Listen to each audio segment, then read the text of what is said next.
As we continue to move across the viewport toolbar, the next thing I want to talk about are the 10 view modes that you have access to for each one of these viewports.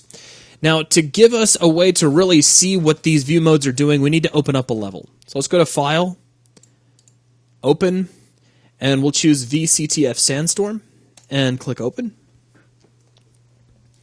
Now, I'm just going to kind of start on the left-hand side and work my way to the right. If we mouse over each one of these objects, each one of these little buttons, you're going to see the name of the view mode. So there's Brush Wireframe, then Wireframe, Unlit, Lit, Lighting Only, Light Complexity, Texture Density, Shader Complexity, Light Map Density, and Lighting Only with Texel Density. So some of those sound a little bit complex. If you jump all the way back over to the viewport options, you can see each one of these here inside the menu, along with their corresponding hotkeys. So you can hit Alt 1 through 0, and you can select any one of these. Now, by default, here in the perspective view, we are in lit mode. This gives us lighting information as well as any material or texture information, allows us to really get an idea of what it is our level looks like. Now, the orthographic views, which surround our perspective view, by default, these are in brush wireframe mode. Now, if we take a look right next to brush wireframe, we have just regular wireframe. As we click between the two, you'll notice that the modes look very, very similar. And if you're completely new to UDK, it's very easy to get the two confused. Now, obviously, what these are going to do is just show you the wireframe of your level. So I'm going to go ahead and switch it on here inside perspective. And now we can see the polygon edges that are making up every single surface in our level, which is kind of nice. It allows us to really get an idea of our geometry. However, as I switch back and forth between wireframe and brush wireframe, the change that's going on is subtle, and I'd like to illustrate it by hiding a few objects. Let me take the perspective view, and I'm going to make it nice and big by clicking the Maximize Viewport button located at the far right-hand side of the viewport toolbar. Now, let's tap the W key, and what that's going to do is hide out any static meshes that we may have. I'm also going to tap the T key, and that's going to hide out any terrains that we might have. And if you have any volumes visible, you can hit the O key to make those disappear. So that's W, T, and O.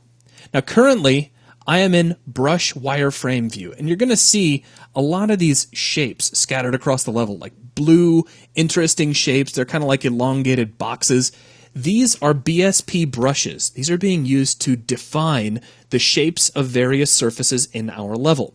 Now, I'm not going to go into any BSP creation techniques right now, but the more you start creating levels inside UDK, the more you're going to get used to how these brushes are created and their importance in a level. However, the engine itself during gameplay doesn't actually see these brushes. Each of these shapes, like if I select this BSP brush right here, which is now highlighted, this is an additive brush. All it's doing is defining an area of space with which mass will be added.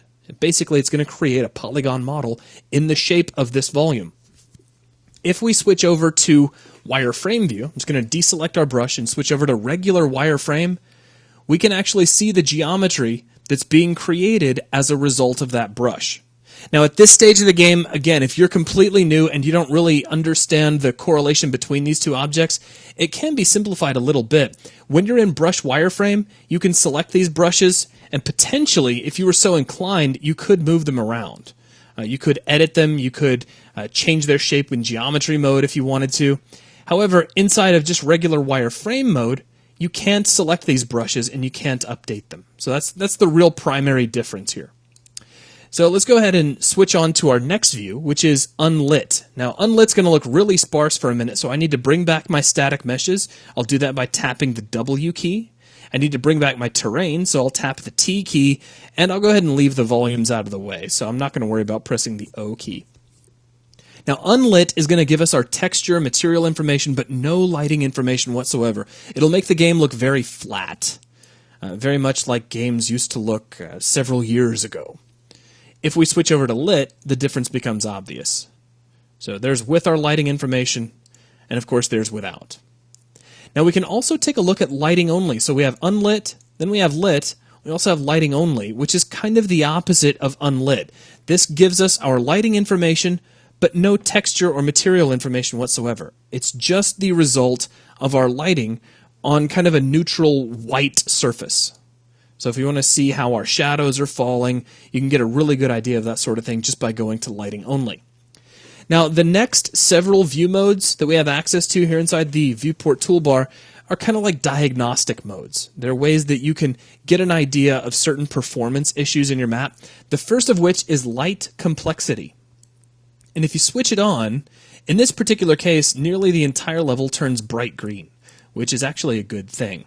What this mode allows you to do is visualize how many dynamic lights are affecting any given object.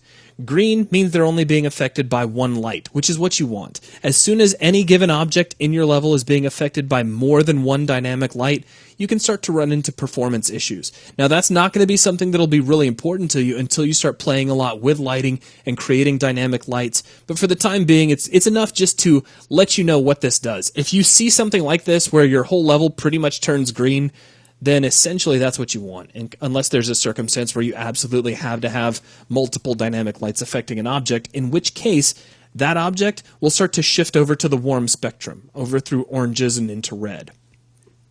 Now, next to this, we have texture density, and this starts to look really cool. What this allows you to do is visualize how tightly packed the texture pixels of any given object are. So just as an example, let's pick on this stairway. So if we look at this in lit mode, you can see what it looks like. And let me go ahead and just kind of deselect it. So we got some stonework. It's got a nice normal map on it, which makes it look kind of chipped. Really, really nice weathered look. Now, if we switch back over to texture density, it's green. All right, and there are other things around here that are blue. This spectral shift is helping you to see how compressed any texture happens to be. As you shift over from blue to red, a texture is becoming much more tightly packed. If I rotate us around, we can take us to these ramps, and you'll see that these are starting to turn kind of orange. This means that the textures are much more packed here in these areas than they are over on any of the blue or green objects. As a matter of fact, if I select this object and we start to scale it down, which I'm going to do by grabbing the draw scale fields at the bottom of your screen here in the console bar, I'm going to take that first number and we're going to set that down to 0.5. And take a look at what happens. This object becomes a lot smaller, obviously, but it started to turn red. What that means is the same amount of texture is now covering a much smaller object, so the texture is getting much more tightly packed together. The reason that's important is that essentially this has just this exact same amount of texture information as does its larger counterpart. And you have to kind of start to gauge whether or not you really need that much information on so small of an object. Every single texture that you use is more memory that is required for your level. So if you have a lot of surfaces in your level that are turning orange or red, that means you probably have a lot more texture information than you really need on those objects. So that's really what that boils down to.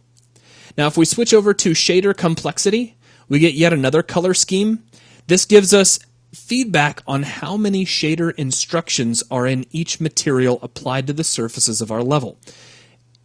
The green objects have a very low number of instructions, and the more instructions or the more complex that material gets, the color is going to shift over to the warm spectrum. So generally, you want to see green objects. Now, our terrain is red. That has a lot of different layers to give us various effects. If we switch over to lit mode, we've got kind of a primary material across the whole thing that's being blended through to show some rocks. There are several different things going on here. So that's going to be one of the more complex materials, just to kind of give you an idea of what you're looking at. Now, as we switch over from here, we have the light map density. Now, light maps are the way that baked lighting works inside your UDK levels. A lot of the lighting you see across the surface of a level is pre-calculated before the player ever sees the world. It allows things to be handled a lot more quickly when the player is actually running around if a lot of that lighting information is already pre-baked. This light information is stored inside what is called a light map, and you can get an overall idea of how dense your light maps are, meaning how much memory would be required to produce that light map using this system. So you can set up the ideal density, You can set up the maximum amount of density that you'd be willing to tolerate, which by default is set to 3, and then you're going to get some color coding to represent how dense your light maps are. Now, by default, in this particular level, the light maps are all pretty low, and it's a little hard to see which objects have tighter light maps, but you can see we have some objects here that obviously have much more dense light maps. If we switch back over to lit mode, we can see why. They've got some interesting lit properties about them, much smaller models. Now, if we switch back over to light map density, if we're just kind of having a hard time visualizing with everything being so dim, we can take our grayscale scale and increase that. And that's just kind of taking the overall output and boosting the contrast on it. Now, if we switch off render grayscale, we get color feedback here. And this is the same thing you were looking at before. No information has changed, but you start off with blue being your lowest level of density, and that's going to start shifting up to a warm spectrum. So if we take our color scale and increase that, we can already see that spectral shift starting to take place where certain objects are starting to shift over toward a bluish green. So that's a quick look at our light map density. Our last view mode is lighting only with texel density. Now this looks a lot like lighting only. As a matter of fact, let's just jump back over to lighting only. And you can see the difference between the two. And I can close the density rendering options window. We don't need that anymore. The difference is that lighting only with texel density allows you to see how compressed your textures are at the same time you're looking at your lighting information. And in this case, it's visualized through these checkers. The smaller these checkers, the tighter your texture is compressed. That's really all there is to it. That means you've got a lot more texture information crammed into a small space. Now, if you're unfamiliar with the term texel, it's just a combination of the word texture and the word pixel. So it's just a single texture pixel, or a pixel of any given texture is referred to as a texel. So that is a quick look at all of the different view modes. Most of these are really just diagnostic views to help you nail down and deal with performance problems in your level. The big players here are going to be your lit mode, which you'll be using a lot inside your perspective viewport.